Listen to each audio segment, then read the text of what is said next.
Okay, we are recording. Let me comment a few things about, administrative things before we begin, and hopefully it'll give other people time to log on. But there are recordings of these lectures for Section 602. The recordings will appear in Collaborate. Okay, so right where you log in and it says you can join the room, take a look at the getting started with Blackboard video. It will show you where to do it, but there's a little menu on the left that you can pick to see recordings. And I'm going to label them Lecture 1, Lecture 2, Lecture 3, and so on, so that if you later on want to go back and look at a particular lecture from a particular day, that's how they're, I'm not labeling them with dates, although the dates are, it tells you the date. So when we have a multi-part lecture, it'll be lecture 1A, 1B, 1C, or 2A, 2B, 2C, whatever, in order. For yesterday's lecture, for some reason, when we went to the breakout groups, it stopped recording and it didn't record anything before that. So that was all of the time that I was using this thing.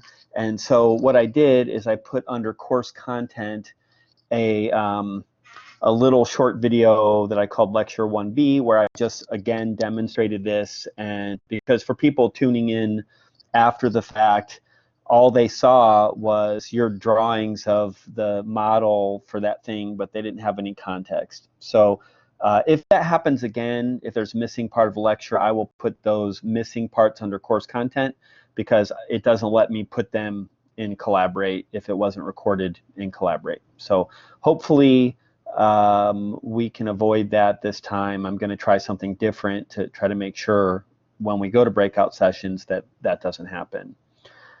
If you're in section 230, all of the videos will appear in a folder in the course content.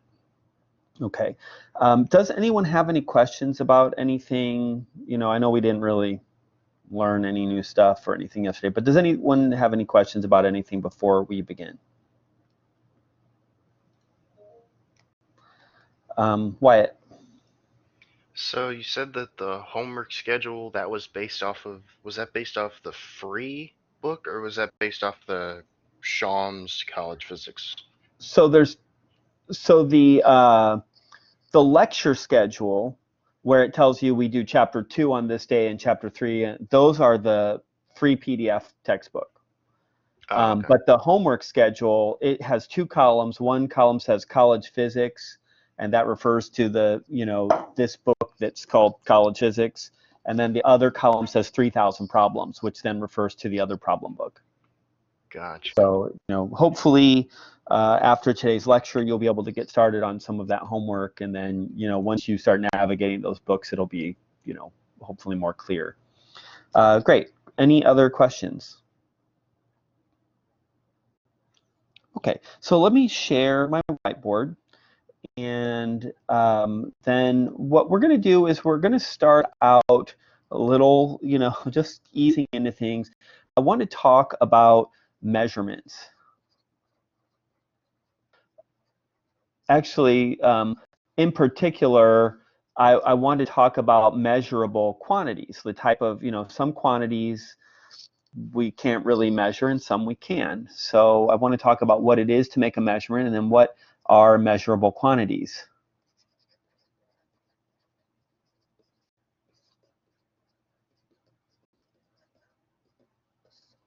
So let me give you a quick explanation of what it is that we are doing when we make a measurement. So we use the word all the time. We kind of know what it means, but we don't really know what it means, because, or maybe you do.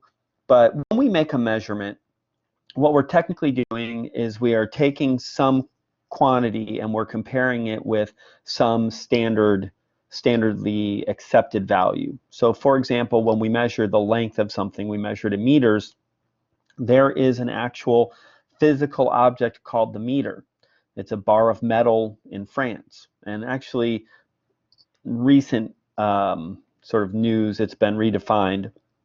But for a long time, this bar of metal in the Conservatory of Weights and Measures in Paris was the meter. And all of the meter sticks, people made copies of that meter and took them out to factories where they could then create more meter sticks. And by the time you get a meter stick or ruler, you've got a copy of a copy of a copy of this one standard. So there's some error there. But when we measure the length of something, what we literally are doing is we're comparing the length of the thing we're measuring with the length of the standard meter, even if we're separated from that by several intermediate steps. And the same goes if we measure mass. There's an actual kilogram in the same place. Perfectly, temperature and humidity controls, and it's the standard kilogram. And when we are measuring the mass of something, we're comparing with that standard.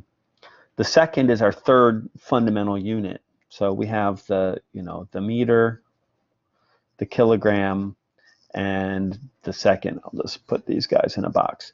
Those are the three key units that in this semester, everything we learn about will somehow be formed from these three measurable quantities. The second, there's not a second sitting in a museum in France, but the second is defined in terms of the orbital period of the Earth, and it's a subdivision of the day, which is a subdivision of the year, and so forth. So we have these standards, and when we make measurements, we're making a direct comparison. But there's a lot of stuff we can measure other than, length, mass, and time. Okay, so what I'd like is for you guys to give me some examples of other things that we can measure, and then we'll talk about the units of those guys. So someone tell me something that you can measure. Okay, I see Catherine says velocity, Haley says weight. So the velocity, the units we will use will be meters per second, okay, which is, it's created from these two. And I saw force as well. And the unit that we use, so pressure, let me get these down as you write them. So pressure uses units of pascals, which we'll talk about, in 10 chapters. And temperature, we can use degrees Celsius or degrees Fahrenheit or Kelvin degrees. Force is measured in pounds or newtons. Let me see. Need to put the chat window up so I can see that. Frequency,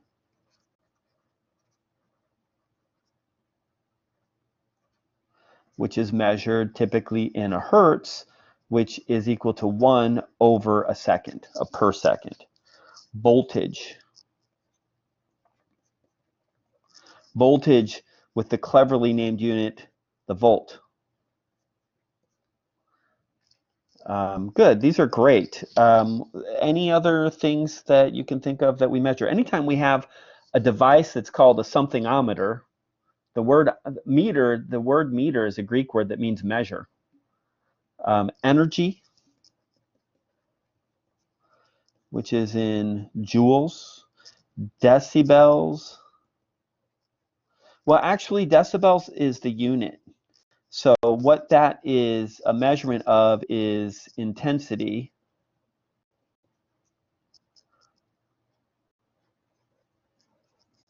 The bell is the unit of intensity, and the decibel is a tenth of that unit. Okay, this is great. These are some good things. And I deliberately put some of them on the left and some of them on the right, because these measurable quantities are different kinds of stuff. I'm going to throw in just a couple others that we didn't mention, but we will be talking about. Acceleration, I guess I ought to capitalize that A since I'm capitalizing all these guys. This is measured in meters per second squared. And we might throw speed over here, which is measured in meters per second, but is not the same thing as velocity. In English it is, but in physics it's not. So we'll learn about that today.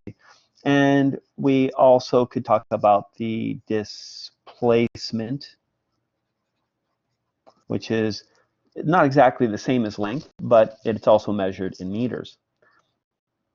Volume, yes, but I'm out of room, so thank you. I agree. Volume is another measurable quantity measured in meters cubed or centimeters cubed. So what's the difference between these two columns? So the first column, these guys, these are all known as scalars. It's the type of number that they are. And frankly, those are the type of numbers that you've been using your whole life in almost every place else other than a physics class. All the numbers you've ever used are scalars. How many oranges are in your fruit basket? That's a scalar number. And these quantities on the right, these are different, are known as vectors. Okay, and again, outside of a physics class, you probably never hear that word or not with this meaning. But they are a different kind of creature than a scalar. It's a different kind of number. And the rules, for example, of adding or subtracting or multiplying vectors are not the same as the mathematical rules you've learned your whole lives. So let me just take displacement as an example. So displacement, if I walk from point A to point B, it's telling me the distance between those 2 points in a straight line. So it doesn't matter if I kind of rambled around getting from point A to point B. If I would drive from St. Louis to Chicago, then the miles on my car, which would be the odometer reading, that's not exactly my displacement. The displacement would be if I looked at a map and I assumed the Earth is flat, and I drew a line from St. Louis to Chicago and measured the length of that line. That would be the displacement. It's not exactly the same as the distance. But here's why are vectors different? If I have a 2-meter displacement, I walk 2 meters, and then I walk 2 more meters. What is my total displacement? Can anyone tell me that?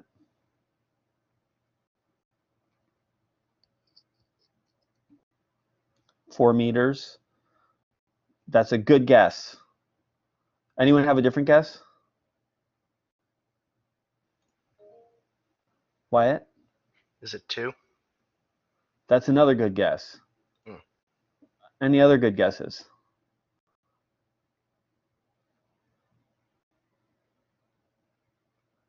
The answer is 0, because I walked 2 meters and then I walked 2 meters back. So the difference between my starting point and my ending point is 0. But wait a minute. You didn't tell me you were going way and then coming back. How was I supposed to know, right? Well, that's exactly the point. With a vector, you don't know. You can't answer that question. It was the trick question. Okay, so Catherine and Wyatt, thank you. Your answers are also right. It depends. The answer is it depends. If I walk 2 meters and I walk 2 more meters in the same direction, then my displacement is 4 meters. If I walk 2 meters and then I walk 2 meters back, it's 0. If I walk 2 meters and then turn at kind of an angle, I might wind up 2 meters away from my starting point. Let me illustrate that on another.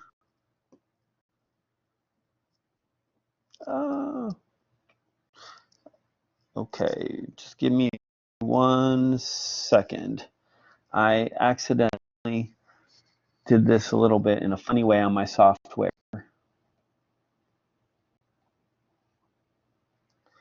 So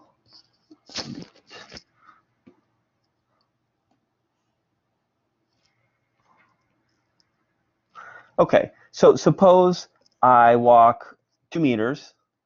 That's my displacement.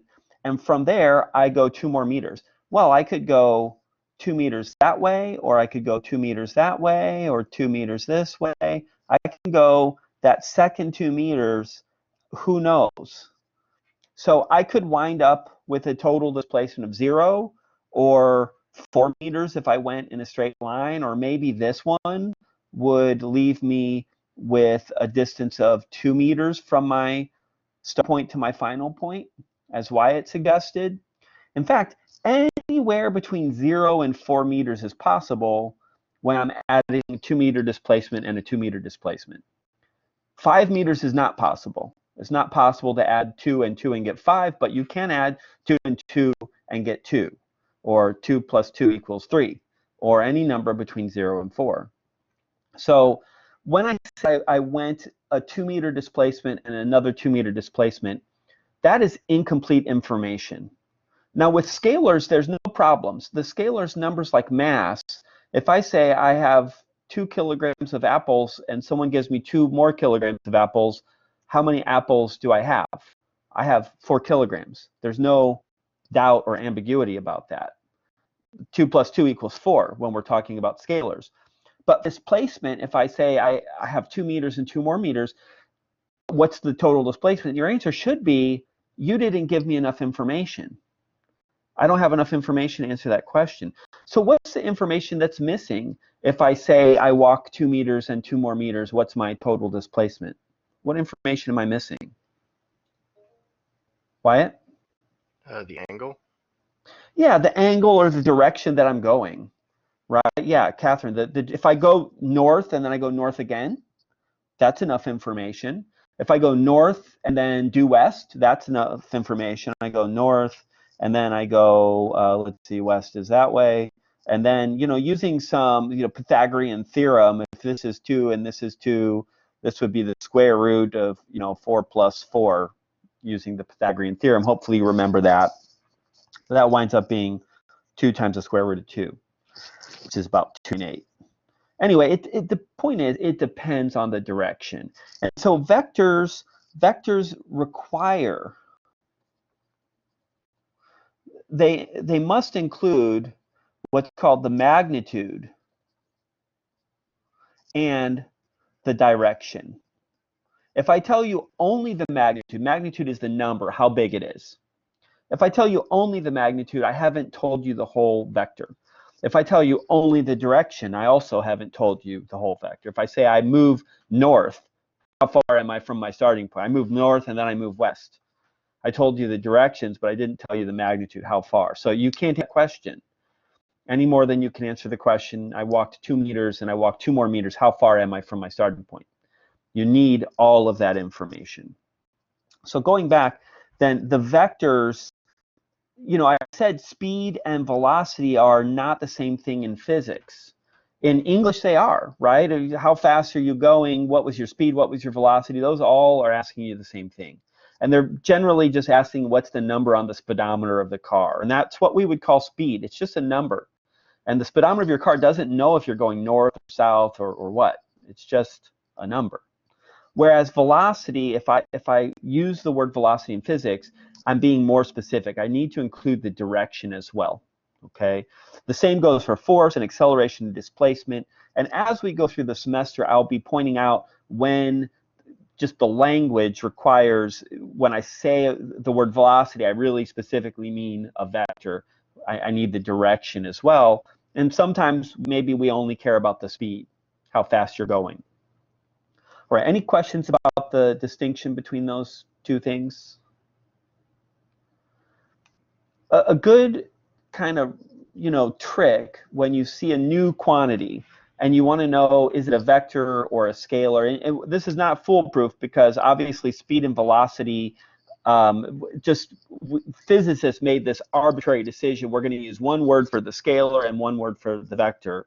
But a lot of the time, if you just imagine putting a word like north after it and ask if it makes sense. Like, for example, I have 2 kilograms of oranges. If I said I have 2 kilograms north, would that make sense? And the answer is not really, it wouldn't. Same thing goes with time. How long is this class? Well, it's 2 hours, but it feels like 4 hours. Feels like 4 hours north. No, that doesn't make sense. But force, I push something with 50 pounds of force north. Does that make sense? Yeah, it makes sense. Different to push something north versus pushing it east.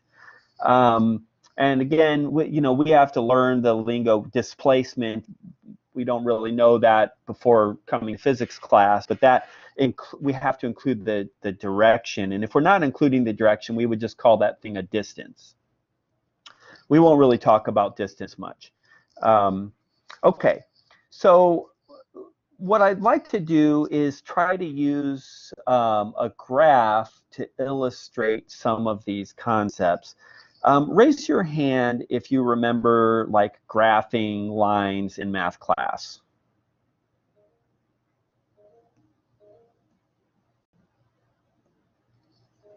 Okay. Raise your hand. Thank you. You can put your hands down. I don't know if it automatically puts your hand down or not. Some people's hand just kind of, they raise it and it just stays up forever, which has to be exhausting. And most people, it just comes down. So, okay, now everyone's hand is down. Raise your hand if you never really understood the point of graphing stuff. Be honest. Come on, I know that's got to apply to at least half of you. I agree. In math class, we learn a lot of math, and it's seldom made clear what good it is, what's the usefulness of it. Some people like me just like math. I just like math, so I never cared if it was useful or not. I just enjoyed it. But if you don't particularly love math, a lot of times the question is going to come up like, well, why do I need to know this? How is it useful? And graphing is, you know, math class, I don't think that connection usually gets made. But in physics, graphing is a really great tool. So let me just draw a sample graph here. And we're going to make a graph of position versus time. Okay, position versus time. So we're just imagining maybe in the classroom, I would walk along the board, the dry erase board, and that's my position would be relative to some point I would mark on the board. I can only move, you know, from your perspective, I can move to the left or to the right, but I'm not allowed to come away from the board toward you. So I'm just moving in a line. And the position, if we would make marks on the board at 1 meter, 2 meter, 3 meters, and -1, -2, -3, maybe would be to the left of the center, then we could graph my position over time. And for the position variable, we just use the generic x, okay, just x. And for the time variable, we use, you know, time. So we have the x-axis is the vertical one, and the horizontal axis is called time. So that's a little different from math class where you have y being the vertical direction and x being the horizontal direction. And suppose we're making a video. You know, we're recording this lecture for future generations of students. And we start recording, and while we're recording, I just kind of stand talking. So if that happens, I'm using red, my line would just, as each second goes by, maybe for 3 seconds, I'm just standing there talking. And then maybe I start strolling along to my left, to your right. And we're going to think of right as positive. I'm not sure if my display is mirrored or not, but I'm pointing to my right. Right is positive and left is negative. So I go to the right, and you know, maybe I go 3 meters, and it takes me about 2 seconds to get there. So my graph will do something like that. And then maybe I stop and I'm standing talking for a while, maybe 2 more seconds. And then I sort of run back in 1 second to my starting point. And I accidentally run too far, and I go past the starting point, I go whoops, and I come back. Okay? So this graph, if I make that graph, it kind of tells a story. And what we'd like to do is we'd like to be able to read a graph and sort of interpret the graph and know what it's telling us, because there's actually a lot of information contained in this graph. I can tell when the person, me in this case, is standing still, when they are moving, when their position is changing, when, you know, so I'm standing still at this part here. Let's maybe highlight it. So right there, I'm standing still, and right there, I'm standing still. And then when am I moving? I'm moving here and here. And I might be, well, I don't know how to interpret this yet, but I'm kind of seem to be moving all around this time. So as we learn a little more, we'll get better at this, and we'll be able to not only see moving, not moving, but how fast we're moving, which way we're moving, whether we're accelerating, a lot of things that we need to clarify. So I want to show you just a little kind of a simulation that will help us with making sense of these graphs. So just give me a second to share that.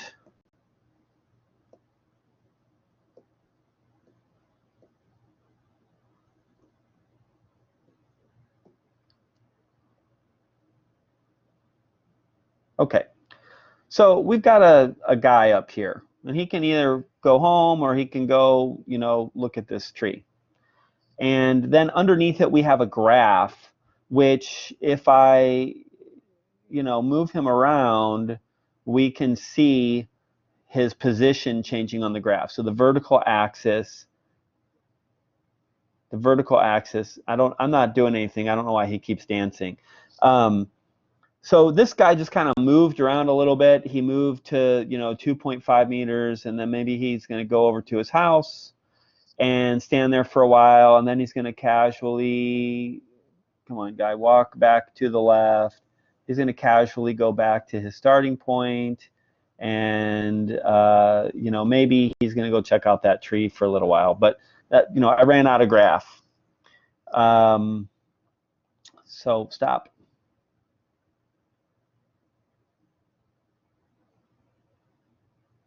Okay, I did it too slowly because there was a little time lag. But the idea here, let me clear it and make a new one. The idea is when he goes someplace, we can see it on the graph, and we can kind of read that story.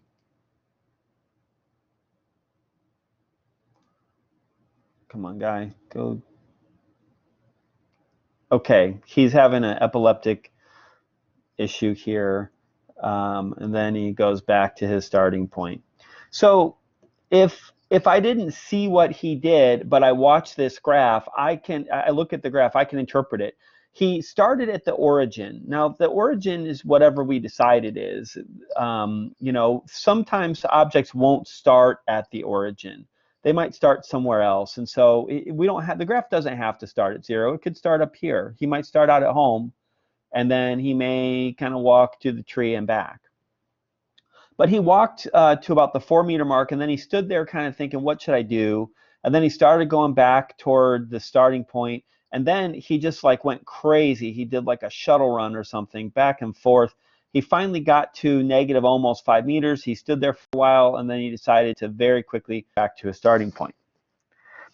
So this was working better earlier when I tried this. So I want to do it one more time and try to tell a narrative now. So let's see. I would like you to try on your paper to draw the following. Okay, so make sure you have some paper out, and try to draw what the graph would look like if this guy starts out at home. Okay, Catherine, question?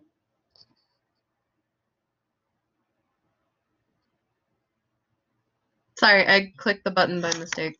Oh, okay, that it happens. So see if you can draw a graph, what it looks like if he starts out at home, he walks slowly to this pine tree, and then he stops there for a while, and then he runs back as fast as he can to the house. See if you can graph that, and then on paper, and then I'm going to try to simulate it with him. Okay, so he's going to start out at home.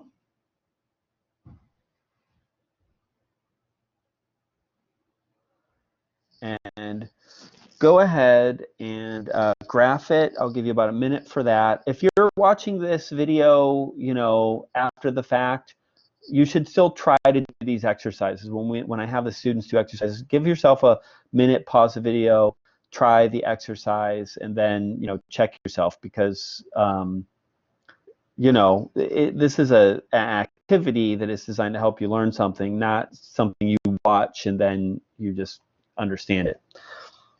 Okay, so let me try to make a video. So he's gonna slowly go to the tree. Oops, I'm having a little time delay on my responsiveness of my graph. So unfortunately, oops, I guess it doesn't like when you, and then he's going to go back home really quickly. Come on, dude, go back home. I don't know if that crash. All right, well, let me draw that one on my, I'm having some issues here.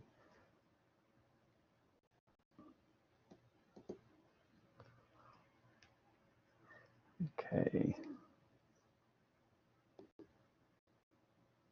Okay, let me try to, just give me a minute. I'm going to disconnect my monitor and reconnect it because it's having some trouble.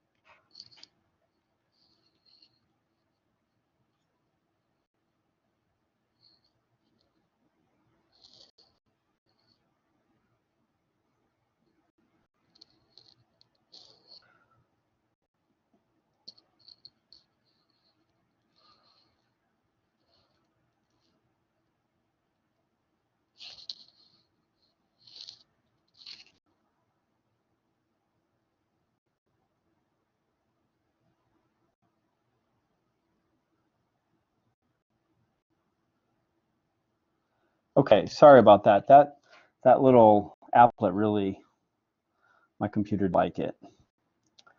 So let me draw what that graph should have looked like.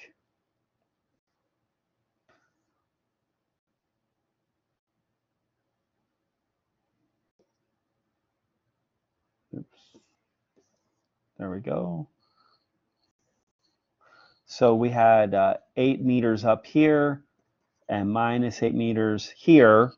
And he started out at 8 meters. And, you know, he might have stood there for a second. And then he kind of slowly walked down to 8 meters. And then he stood there for a while. And then he ran back home. And then he presumably stopped at home. So raise your hand if your graph looked something like that.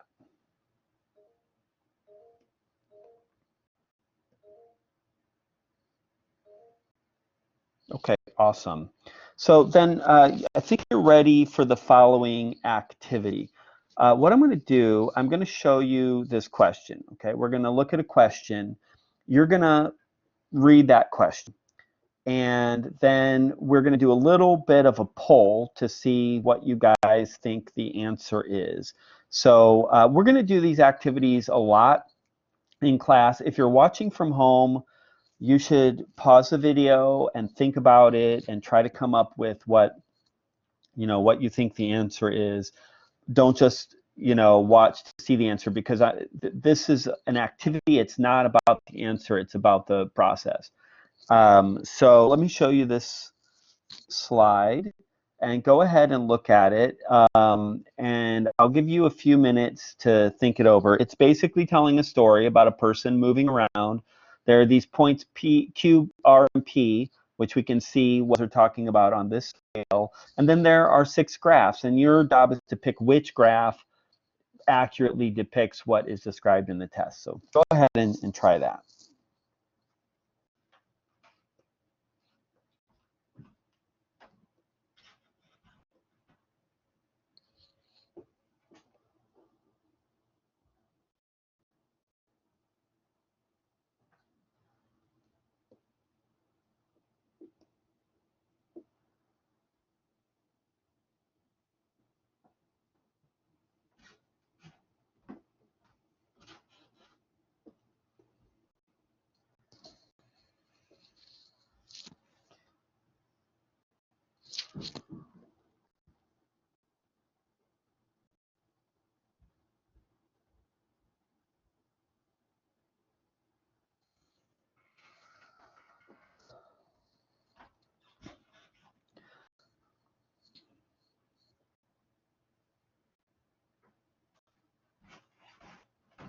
Okay, raise your hand if you're ready to vote.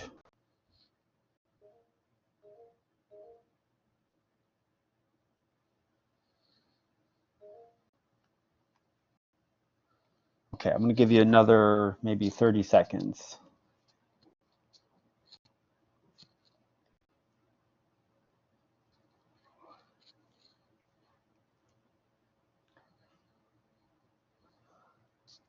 Okay, now unfortunately Blackboard on polling only lets me pick give 5 options. Since there's 6 here, just don't pick any option if you want to pick number 6. So I'll count no responses as number 6, and then 1 through 5 you can pick will be 1 through 5.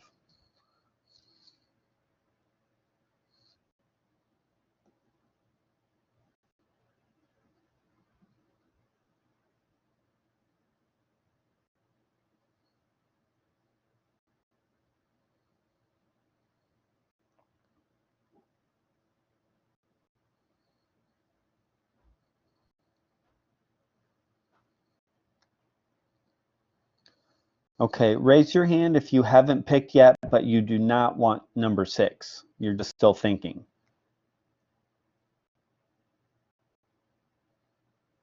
Okay, so I'm going to show the responses now.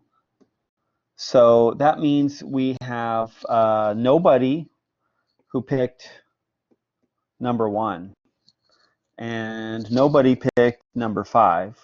And for number 2, we have 9 people. And for number 3, we have 2 people. We have 3 people for number 4 and 2 people for number 6. Okay, so this is awesome. This is what I like, a nice spread of answers. It looks like 2 has a slight majority. There are 9 people who picked 2 and 7 people who did not pick 2. So what I'm going to do now is I'm going to stop the recording. I'm going to put you, because I'm hoping that will make sure that the first half of this lecture is recorded. I'm going to put you in breakout groups, and then I want you to talk to other people and convince them that they're wrong and you're right. So I'll give you a few minutes to do that, and then we're going to come back and we're going to vote again. Okay, so let me stop recording.